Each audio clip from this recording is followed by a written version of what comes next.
मेरी माँ अंधी थी। जब मैं घर आता तो माँ कहती, बेटा तुम दोबारा आ गए, अभी कुछ देर पहले तो आए थे। मुझे लगता कि मेरी माँ को पता नहीं क्या हो गया है। एक दिन मैं घर से चुपके से जल्दी आ गया और यह देखकर मेरे पैरों तले जमीन निकल गई कि मेरी पत्नी और मैं रोज की तरह शाम 6 बजे घर वापस आता। घर में आते ही मैंने ऊंची आवाज में माँ को पुकारा। मेरी माँ जो अपनी चारपाई पर लेटी हुई थी, मेरी आवाज सुनकर वह फौरन उठकर बैठ गई। उनके चेहरे के भाव देखकर मैं फौरन फिक्रमंद हो गया। मैं उनके पास जाकर बैठ गया। मेरी माँ अंधी थी, इसलिए मेरा चेहरा टटोलकर देखने लगी। मुझे वह पहले से कमजोर लग रही थी। मुझे वहां मौजूद पाकर वह बोली, बेटा सब ठीक तो है, इतना जल्दी वापस आ गई, क्या कुछ भूल गए हो?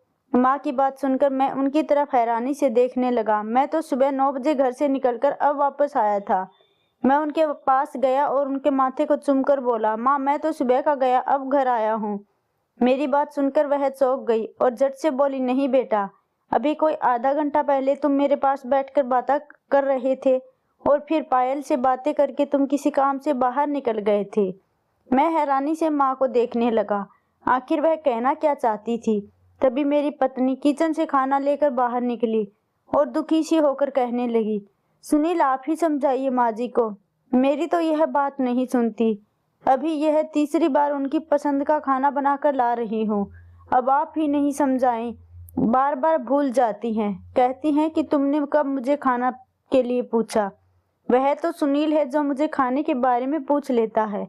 हालांकि अब आप आ गए हैं। अपनी पत्नी की बात सुनकर मैंने उदासी से माँ को समझाया कि माँ आप वक्त पर खाना और दवाई क्यों नहीं खाती?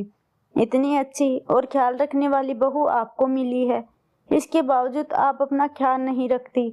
मेरी माँ ज्यादा उम्र की हो चुकी थी, इसलिए उन्हें भूलने की आदत हो चुकी थी।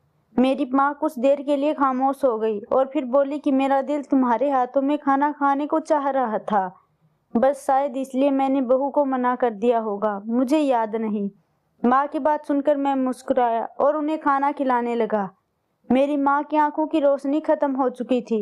उन्हें कुछ भी नजर नहीं आता था, मगर महसूस सब कर लेती थी। मेरे दिमाग में माँ के वही शब्द चल रहे थे, क्योंकि आज तीसरी बार था जब माँ ने मुझे ऐसा कहा था। इससे पहले भी ऐसा हो चुका था। मुझे सोच में गुम देखकर मेरी पत्नी पूछने लगी तो मैंने उसे अपनी माँ की बात के बारे में बताया। उसने नजरें फेरकर एक लंबी सांस ली और बोली, सुनील आपके आने से पहले यह सो रही थी, ज्यादा उम्र की हो गई है, जो सपने में देखा होगा उसे ही हकीकत समझकर ऐसा कह रही होगी। अब देखो ना, खुद ही कह रही है कि मुझे याद नहीं कि मैंने उन्हें खाने को पूछा है। अपनी पत्नी की बात पर मैंने सर हिला दिया। अगले दिन जब मैं काम से घर वापस आया तो बहुत ही अजीब वाकया हुआ। मेरी माँ छत के ऊपर सीढ़ियों के करीब खड़ी थी और मुझे आवाज देकर कह रही थी, सुनील बेटा मेरे पैरों में दर्द शुरू हो गया है और कितनी देर मुझे खड़े रहना होगा। पायल बहू जरा सहारा देकर मुझे बिस्तर तक ले जा, सुनील पता नहीं कहाँ चला गया, मुझे यहाँ अकेला छोड़कर। मेरा दिल उछलकर हलक तक आ चुका था। अगर माँ एक भी कदम और आगे बढ़ाती तो वह सीढ़ियों से नीचे गिर सकती थी। मैं फौरन भागकर उन तक पहुंचा और उन्हें वहां से हटाया, मगर सवाल तो यह था कि माँ वहां ऊपर तक पहुंची कैसे। माँ सीढ़ियां उतरते हुए फौरन मुझे चटक कर बोली कि पिछले 1 घंटे से मैं यहाँ खड़ी हूँ, मगर तुम न जाने मुझे छोड़कर कहाँ गायब हो जाते हो। ना बहू मेरी बात का जवाब देती है और ना ही तुम। माँ की बात सुनकर मैं चौंक गया। मैंने माँ को फिर से यकीन दिलाया कि मैं अभी ऑफिस से वापस आया हूँ, मगर माँ का अंदाज देखकर मुझे सच में फिक्र होने लगी थी। एक तो मेरी माँ की आंखों की रोशनी खत्म हो चुकी थी और दूसरा उनके भूलने की बीमारी से मुझे डर सताने लगा था कि कहीं वह किसी दिन सीढ़ियों से ही ना गिर जाए। मेरी परेशानी देखकर मेरी पत्नी भी परेशान हो गई और फिर मेरी माँ को उनके कमरे में छोड़ने चली गई और कहने लगी कि माँ जी मैं तो आपको कमरे में बैठाकर नहाने गई थी, आप ऊपर कैसे पहुँच गई? मुझे समझ नहीं आ रहा था, पर मेरी माँ से कह रही थी इसका मतलब पायल को पता ही नहीं था। तो मेरी माँ पायल से कहने लगी कि यह सुनील ही तो है जो मुझे अपने साथ छत पर लेकर गया था। पायल उन्हें कमरे में छोड़कर मेरे पास आकर बोली, देख लो अपनी माँ की हरकतें आपने, अगर वह गिर जाती तो सारा इल्जाम मेरे ऊपर आ जाता कि मैंने उनका ख्याल नहीं रखा। पायल की बात ठीक थी। मैंने अपनी माँ को खाना खिलाया और दवाई देकर सुला दिया। मैं इसी उलझन में था कि तभी दोबारा माँ उठी और कहने लगी, बेटा मुझे दवाई दे दो, सुबह से नहीं ली। मैं बस खामोशी से एक सांस भर रह गया। मेरी पत्नी का कहना सही था कि माँ को भूलने की बीमारी लग चुकी थी। फिर मैं कमरे में जाने लगा तो मेरी नज़र ड्रॉवर पर रखे एक परफ्यूम पर पड़ी। मेरे पास ऐसे कई परफ्यूम थे, मगर यहाँ माँ के कमरे में यह कैसे आया था। मैंने उसे उठाया और अपने कमरे में आ गया। 2 दिन यूं ही गुजर गए। तीसरे दिन मेरा काम जल्दी ख़त्म हो गया और मैं खुशी खुशी जल्दी घर के लिए निकला और आते वक्त पायल के लिए गुलाब और गजरे भी ले आया। अभी मैं घर में आया ही था कि अंदर से कुछ आवाज़ सुनाई दी, जिन्हें सुनकर मैं वहीं रुक गया। मुझे माँ का यह रवैया बिल्कुल भी अच्छा नहीं लगा कि वह पायल को डांट रही थी और पायल खामोशी से सर झुकाए उनके सामने खड़ी थी। मैं अंदर गया तो मेरी चाप सुनकर माँ फौरन खामोश हो गई और रोने लगी। रोते हुए बोली कि तुम्हारी पत्नी ने मेरा हाथ जला दिया। सुनील देखो, मैंने इसे सिर्फ इतना कहा था कि मुझे भूख लगी है। माँ रो रही थी, मगर मुझे इस वक्त उनकी किसी भी बात का कोई असर नहीं हो रहा था। आधा खाया हुआ खाना उनके पास पड़ा था और कुछ खाना उनके कपड़ों पर भी गिरा हुआ था। रही बात उनके हाथों की तो वह लाल थे, जले नहीं थे। पायल सर झुकाए रो रही थी और फिर रोते हुए बोली, देख लिया आपने सुनील, मैं आपकी माँ की हर तरह की सेवा करती हूँ, वरना कौन बहू अपनी अंधी और भुलक्कड़ सास की देखभाल करती है। मुझे माँ से यह उम्मीद बिल्कुल नहीं थी, मगर मैं कुछ भी सुने बगैर अपने कमरे में आ गया। मेरा सारा सरप्राइज और इतना अच्छा मूड बिगड़ चुका था। मेरे दिल में मेरी माँ के लिए उलझनें बढ़ने लगी। वहीं मैंने पायल से माँ की तरफ से माफ़ी मांगी। वह बोली कि कोई बात नहीं, वह बड़ी है, ऐसा हो जाता है। मगर फिर वह उदास होकर बोली कि सुनील, मुझसे वादा करो कि कभी माँ की बातों में आकर मुझसे नाराज़ नहीं होगे। मैं पायल से बहुत ज़्यादा मोहब्बत करता था। मैंने उसे यकीन दिलाया कि ऐसा कभी नहीं होगा। मैं माँ से बहुत कम बातें करता था।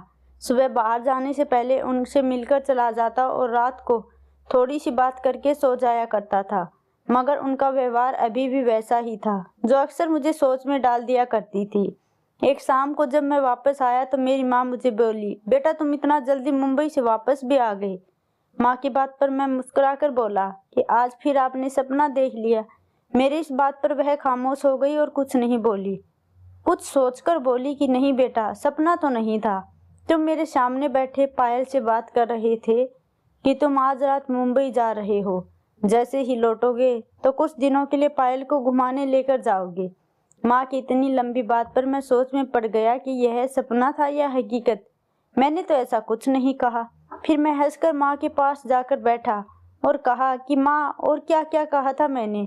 तो फिर माँ फीकी सी हंसी और बोली, ताने मत मारो बेटा, जानती हो कि तुम मुझ पर यकीन नहीं करोगे, मगर मेरा मजाक तो मत उड़ाओ, आखिर मैं माँ हूँ तुम्हारी। माँ के शब्द मुझ पर तीर की तरह लगे थे। मैं बगैर कुछ बोले अपने कमरे में चला गया। फिर मैं सोच में पड़ गया कि एक ही आदमी को रोज एक जैसा सपना भला कैसे आ सकता है। कहीं कुछ गड़बड़ तो नहीं। मेरी माँ मेरी शादी से पहले तो कभी इतनी ज़्यादा बहकी बातें नहीं करती थी। मेरा दिमाग इस वक्त जैसे इस बात पर थम चुका था। अगले 2 दिन ऐसे ही गुजर गए। तीसरे दिन जब मैं ऑफिस से घर आया तो मैं घर जाकर आसपास नज़र दौड़ाई। मेरी पत्नी कहाँ थी? किचन भी खाली था। मैंने उसे कई बार आवाज़ दी, फिर भी कोई जवाब नहीं आया। मुझे हैरानी हुई। तभी माँ मेरे कमरे में पहुंची और बोली कि बेटा, पायल तो अपने मायके चली गई है। भूल गए क्या? कुछ देर पहले तुम खुद ही तो उसे लेने आए थे। माँ के शब्द मुझ पर किसी बम की तरह गिरे थे।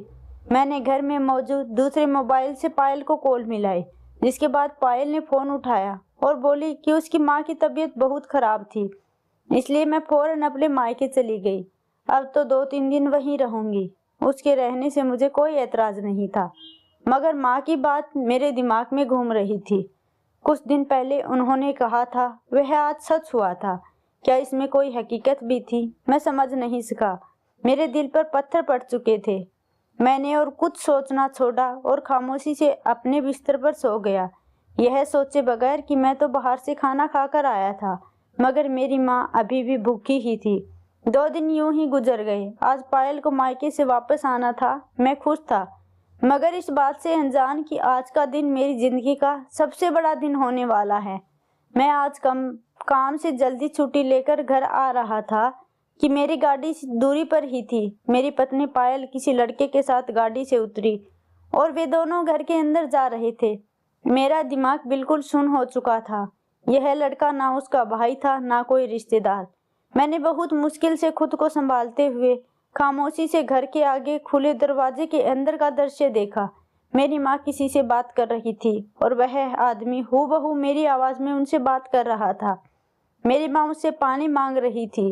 वह जैसे बेहोशी की हालत में लेटी थी। तभी पायल ने पानी से भरा गिलास धार बनाते हुए मेरी माँ की आंखों में उड़ाना शुरू कर दिया और फिर हंसकर बोली, पता नहीं यह कब मरेगी, यह कबाब हड्डी। शुक्र है अंधी है, वरना कब का राज में पास कर चुकी होती। मेरी पत्नी की इस बात पर वह व्यक्ति हंस रहा था। मेरा दिल तो जैसे धड़कना ही भूल चुका था। मेरी पत्नी और उस गैर आदमी के हाथों में हाथ डाले खड़ी मुस्कुरा रही थी।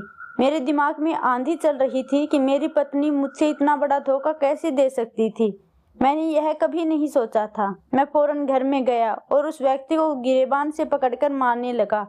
पायल मुझे वहां देखकर बौखलाकर पीछे हटी, जबकि मेरी माँ बेहोशी की हालत में शोर सुनकर रोने लगी। मैंने उस आदमी को मारकर वहीं पटका और फिर पायल की तरफ गया जो एक कोने में सहमी खड़ी थी। मेरी आंखों में गम और गुस्से से आंसू आ चुके थे। मुझे वहां से धोखा मिला था जहां से मुझे उम्मीद ही नहीं थी। वह डर से मेरे पैरों में गिरकर माफी मांगने लगी और रोते हुए बोली, मुझे माफ कर दो, मेरा कोई कसूर नहीं। यह लड़का मुझे फंसा रहा था। मैं सिर्फ तुमसे मोहब्बत करती हूँ। उसकी ऐसी बातें अभी भी जारी थी कि वह लड़का झट से बोला, झूठी लड़की, ना पति से वफा की, ना मेरी मोहब्बत का लिहाज रखा। बता क्यों नहीं देती कि तुम शादी से पहले ही मुझे पसंद करती थी और मैं रोजाना तुमसे मिलने आया करता था। इतनी आसानी से सारा कीचड़ मुझ पर उछालकर खुद साइड हो रही हो।